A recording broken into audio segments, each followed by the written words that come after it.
ನಮಸ್ಕಾರ. ಓಂ ನಮೋ ಭಗವತೆ ವಾಸುದೇವಾಯ. ಓಂ ನಮೋ ಭಗವತೆ ವಾಸುದೇವಾಯ. ಓಂ ನಮೋ ಭಗವತೆ ವಾಸುದೇವಾಯ. ಹರಿ ಓಂ. ಈ ದಿನದ ವಿಶೇಷತೆ ಅಂದರೆ ನಾಗರ ಪಂಚಮಿ.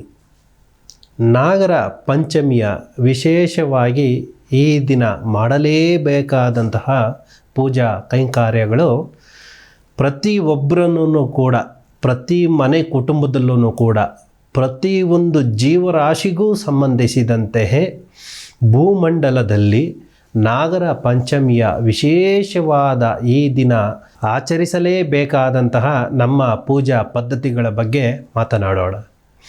ನಾಗರ ಪಂಚಮಿ ದಿನದಂದು ಅಂದರೆ ಈ ದಿನ ನಮಗೆ ವಿಶೇಷವಾಗಿ ಬಂದಿರುವಂಥದ್ದು ಶುಭ ದಿನ. ನಾಗರ ಪಂಚಮಿಯ ಹಬ್ಬವನ್ನು ಈ ದಿನದಿಂದ ನಾವು ಪ್ರತಿಯೊಬ್ಬರೂ ಕೂಡ ಮಾಡಲೇಬೇಕಾದಂತಹ ಸಂದರ್ಭ.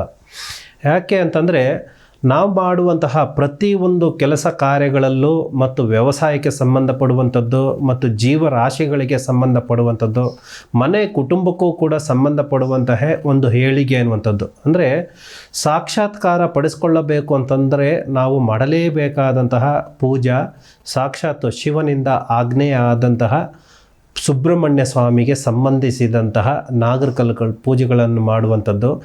9 ಗ್ರಹಗದ್ದೆಗಳಿಗೆ ಸಂಬಂಧಿಸಿದಂತೆಯೇ ರಾಹು ಕೇತುವಿಗೆ ಸಂಬಂಧಿಸಿದಂತಹ ನಾಗರ ಪಂಚಮಿ ಅಂದರೆ ನಾಗದೋಷ, ಕಾಳಸರ್ಪದೋಷ, ಸರ್ಪದೋಷ, 7.5 ಸಂಬಂಧಪಡುವಂತಹ ಶನಿ ದೋಷ ಮತ್ತು ಪಂಚಮಿ ಸ್ಥಾನದಲ್ಲಿ ಇರುವಂತಹ ಶನಿ ದೋಷ, ಜಾತಕದ ಜನ್ಮ ಜಾತಕದಲ್ಲಿ ಶನಿಯ ಗೋಚರ ಫಲದಿಂದ ಆಗುವಂತಹ ದೋಷಗಳು ಎಲ್ಲದಕ್ಕೂ ಕೂಡ ಸಂಪೂರ್ಣವಾಗಿ ಮುಕ್ತಿ ತೋರಿಸಿಕೊಳ್ಳುವುದಕ್ಕೆ ಈ ನಾಗರ ಪಂಚಮಿ ಅನ್ನುವಂಥದ್ದು ಸಂಪೂರ್ಣವಾಗಿ ಮಾಡಲೇಬೇಕಾಗುತ್ತದೆ.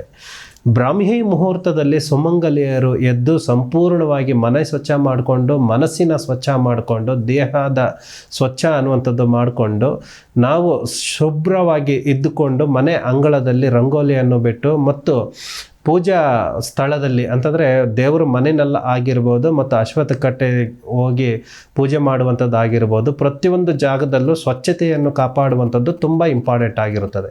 ತದನಂತರ ಅಲಂಕಾರ ಮಾಡುವಂಥದ್ದು ರಂಗೋಲಿಯಿಂದನೂ ಕೂಡ ಹೌದು ಮತ್ತು ಅರಿಶಿಣ ಕುಂಕುಮಗಳಿಗೆ ಸಂಬಂಧಿಸಿದಂತಹ ಪೂಜಾ ನೈವೇದ್ಯಗಳನ್ನು ಕೊಡುವಂಥದ್ದು, ಪೂಜಾ ಕೈಂಕರ್ಯಗಳನ್ನು ಮಾಡುವಂಥದ್ದು, ಇವೆಲ್ಲವನ್ನು ಕೂಡ ಸಾಕ್ಷಾತ್ಕಾರ ಪಡಿಸ್ಕೊಳ್ಳುವುದಕ್ಕೆ ಒಂದು ಶುಭ ದಿನ ಈ ನಾಗರ ಪಂಚಮಿ ದಿನದಂದು.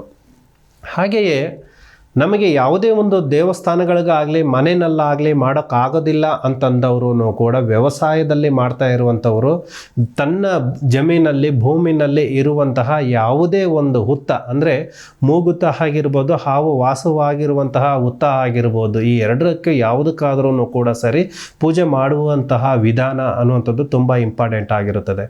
ಈ ಪೂಜಾದಿಂದ ನಮಗೆ ಸಮಸ್ಯೆಗಳು ಯಾವ ರೂಪದಲ್ಲಿ ಇದ್ರೂ ಕೂಡ ಈ ದಿನ ನಾಗರ ಪಂಚಮಿ ವಿಶೇಷವಾಗಿ ನೈವೇದ್ಯ ಅಂದರೆ ಭಗವಂತನಿಗೆ ಹಾಲು, ಅನ್ನ ಮತ್ತು ಹಾಲನ್ನು ಸಂಪೂರ್ಣವಾಗಿ ಮತ್ತು ಸ್ವಲ್ಪ ಮಟ್ಟಿಗೆ ತುಪ್ಪವನ್ನು ಬೆರೆಸ್ಕೊಂಡು, ಸ್ವಲ್ಪ ಮಟ್ಟಿಗೆ ಮೊಸರನ್ನು ಕೂಡ ಬೆರೆಸಿಕೊಂಡು ಹಾಲಿನಲ್ಲಿ ಸಂಪೂರ್ಣವಾಗಿ ತನಿ ಎರೆಯುವುದರಿಂದ ನಮಗೆ ಸಂಪೂರ್ಣವಾಗಿ ನಮಗೆ ನಾಗರ ಪಂಚಮಿಯ ಪೂಜೆಯನ್ನು ಮಾಡುವ ಒಂದು ಫಲ ಅನ್ನುವಂಥದ್ದು ನಮಗೆ ದಕ್ಕುತ್ತದೆ.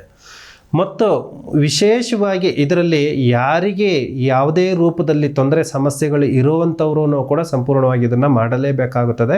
ಮಾಡಿದ್ರೆ ನಮಗೆ ಅನುಕೂಲ ಅನ್ನುವಂಥದ್ದು ನಮಗೆ ಸಾಕ್ಷಾತ್ಕಾರ ಪಡಿಸ್ಕೊಳ್ಳೋದಕ್ಕೆ ಒಂದು ಸುಲಭ ಮಾರ್ಗ.